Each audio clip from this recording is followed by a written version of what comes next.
ATM से जितना पैसा निकालना है निकाल लीजिए, क्योंकि कल से देश में होने वाला है ये बड़ा बदलाव।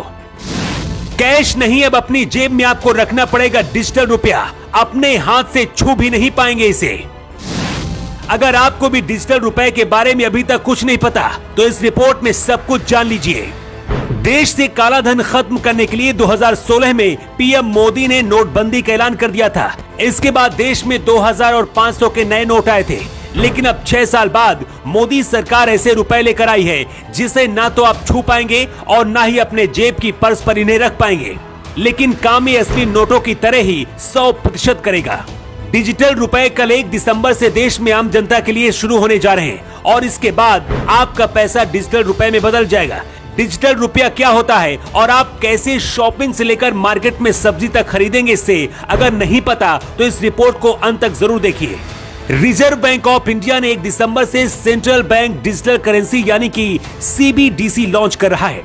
इस करेंसी को उपयोग में लेने के लिए आपके पास फोन या फिर कोई इलेक्ट्रॉनिक डिवाइस रखना जरूरी हो जाएगा। ये पैसा ठीक उसी तरह से काम करेगा जैसे कि अभी तक पैसा काम करता आया है। इसकी सबसे खास बात यह है कि अगर आपके पास इंटरनेट भी नहीं होगा तो भी यह डिजिटल रुपया काम करेगा और आप आसानी से अपना लेन देन कर सकेंगे।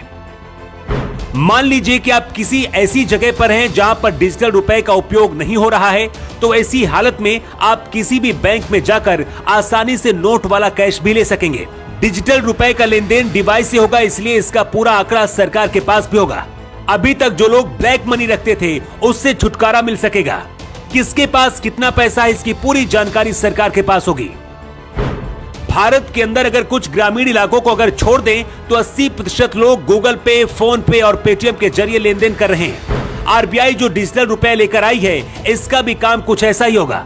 आपको अपने फोन पर एक डिजिटल वॉलेट बनाना होगा और इसी से हर किसी को आप आसानी से पैसे ट्रांसफर कर पाएंगे। आपको बैंक अकाउंट की भी जरूरत नहीं पड़ेगी, सिर्फ QR कोड से भी काम हो जाएगा।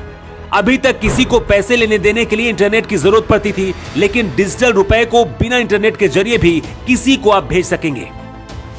डिजिटल रुपए आने के बाद से अर्थव्यवस्था मजबूत होगी और काले धन पर लगाम लगेगी। आपको अपनी जेब में कैश रखने की जरूरत नहीं पड़ेगी। डिजिटल रुपया को बैंक से कैश में आसानी से कन्वर्ट कर सकेंगे। डिजिटल रुपया से विदेशों में पैसा भेजने की लागत में भी कमी आएगी। बिना इंटरनेट के भी डिजिटल रुपए को आसानी से किसी को भी भेज सकेंगे। पीएम मोदी जब पहली बार देश के प्रधानमंत्री बने थे तब वादा किया था कि देश से काला धन खत्म कर दिया जाएगा। अब कुछ ऐसा ही होने जा रहा है। डिजिटल रुपए का जितना भी लेन देन होगा उसका पूरा रिकॉर्ड सरकार के पास होगा। 1 दिसंबर से सबसे पहले डिजिटल रुपया मुंबई, नई दिल्ली, बेंगलुरु और भुवनेश्वर जैसे बड़े शहरों में शुरू होगा। इसके बाद धीरे धीरे देश के बाकी शहरों में भी इसे लागू किया जाएगा। डिजिटल रुपया आने के बाद आम जनता के लिए तो आसानी हो जाएगी, लेकिन जो पैसे वाले लोग हैं, जो काले धन का उपयोग करते हैं, उनके लिए मुसीबत खड़ी हो जाएगी, क्योंकि उनका काला धन पकड़ा जाएगा। डिजिटल रुपया लाकर क्या मोदी सरकार सही कर रही है? आपकी क्या राय है? कमेंट बॉक्स पर लिखकर जरूर बताएं। योगी युग के लिए ब्यूरो रिपोर्ट।